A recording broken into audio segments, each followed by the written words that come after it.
So let's talk about job editing, job creation, copy, paste, things of that nature. Okay, so a couple things to keep in mind. We have two sides of our addresses. There's the step side and the command side.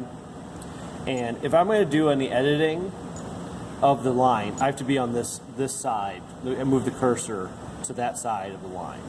If I'm just touching up points, deleting points, then I need to then be on this side of the line. So one of the things I talked about last week, so let me turn off the e-stop. I can, so moving, so say I recorded a point, I recorded a few points. So enter, and now I'm like, oh shoot, I forgot I need to add a point in there because I messed up. So cursor to the position where you need to add the new point.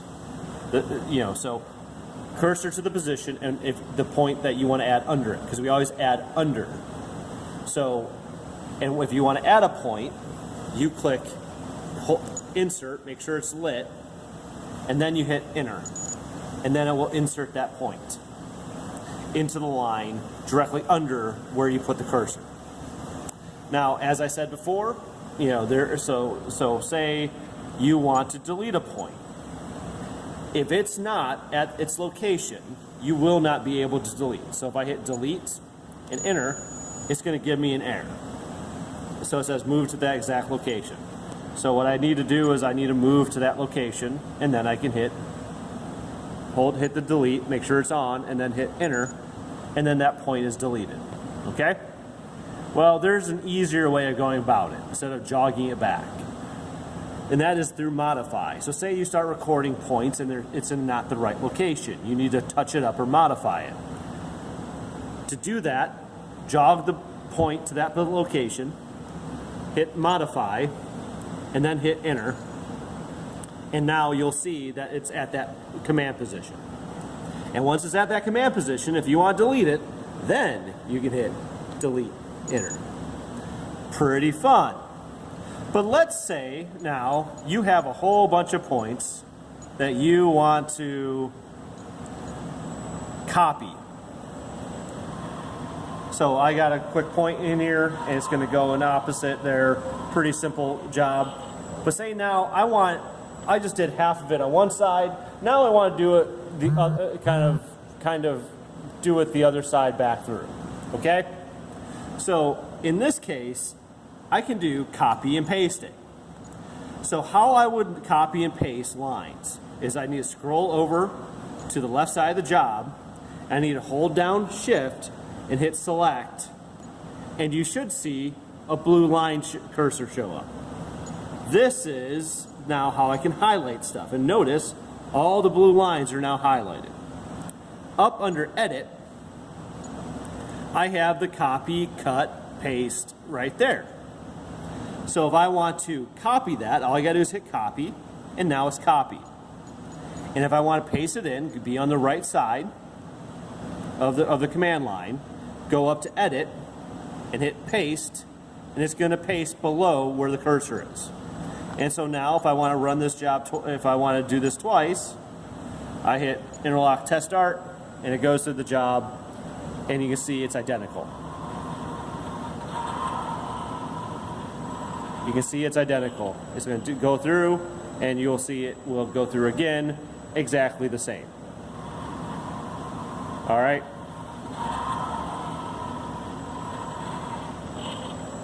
So, but say I want to do it, say I had a complex set of jobs and I want to do it in reverse. Well, since it should still be in the buffer line, I can go here and do reverse paste. And it's going to take everything that you just did and reverse it out. And so now if I go from here and do interlock test start, it's going up to the next job, and you can see it's going to be reverse of what I taught. So that is a reverse paste. And again, I can do, but say I screwed up, instead of doing that modify, on the left side, instead of doing modify, enter, delete, enter to delete a bunch of stuff, let me go to the left side, hold down shift select, do what I just did here, let's go right there. And if I hit edit, cut, I can delete all that. Or say I want to move that to another job. I can go job, create new job, cut, enter, execute, and now when I'm on this side, I hit edit, paste, and look, all the stuff I just cut out from one job, I was able to paste into another job. So it's a way to save you time. Again, a couple other things. So say I have the wrong motion command right there. Say I want that to be a linear instead of a joint. Hit select, and by holding shift and the arrow, it'll toggle through the different motion types that you need. Okay? So I'm gonna make that a joint. But it won't lock in until I hit enter. And so now it's entered in. And so now if I want to change speed, so once again hit shift down, it's going to toggle through. But so now if I want to change speed, I I got to scroll over, hit select, and now I can enter in my speed that I want to change. And I have to enter again to lock in that lyric. So once again, select, shift, scroll, now it's linear and everything's hunky-dory. Whoops, cancel, that's the next thing. A couple other things that you can utilize. If I hit select twice, so if I hit the select button twice, when I'm on the right side, this screen comes up. This allows me to have options for speed references to internal like integers and stuff like that. We'll get to it next week. But also it can give me like acceleration ratio, wait, do some, wait until something happens, like an input is on. This is where I can start adding some of this stuff. So I'm gonna hit cancel to cancel out. I'm gonna go unused. But again, it's always select first, then enter. So select first activates the change. So if I'm on that motion type, one of the things that we can do is add position levels.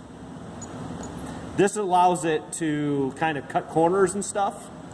And if I want, and then I can just hit numbers here and do a constant and change that to position level, 2. And we'll play with this in class, but I want to show you how that works. And if I hit enter, position level shows up. If I want that to always enter in every time I add a point, I have to go to edit and enable position level. If I want to enable the speed tag, I enable the speed tag. The other thing I want to make sure you know is in order to do undo, you have to enable it. That's under the edit tag when you're on the left side. And if I want to undo something, let me get here, you're going to hit the page button. Wait, which one? No, assist. See how it says undo? When I hit the assist button, you see how it says undo? If I hit enter, it will undo my last motion. No, I hit select and it undoes it, sorry. Hit select, so let me do that again. Hit assist, I can do a redo, and as long I gotta hit select in order to redo. So again, that action is assist, undo shows up, hit select, and then it undoes. The other cool thing, last but not least, there is a command. If I'm on the right side, there is a command that says change speed. If I change speed, I can change speed to everything in my job. So VJ would be joint motions, V would be all my other motions. So say I want to change my speed, hit select, change my speed to 250 for all my L and C motions. Hit enter. If I want to just to change a couple, I can then change this to confirm and confirm each one, but if I want to change them all, hit execute. And now you'll see all my V motions are 250. So it's a way of changing a lot of things at once. I'll do that one more time with my J motions. So change speed. Here's my VJ. I want to change everything to 10%. How about 10.5%? Hit enter. I'll show you the confirmation. If I hit execute, it's going to say modify speed. Hit enter. Modify speed. Enter. Cancel if you don't want it to stop at wherever you want. But those are the ways that we can edit jobs. We're going to do these in class. Thank you for your time.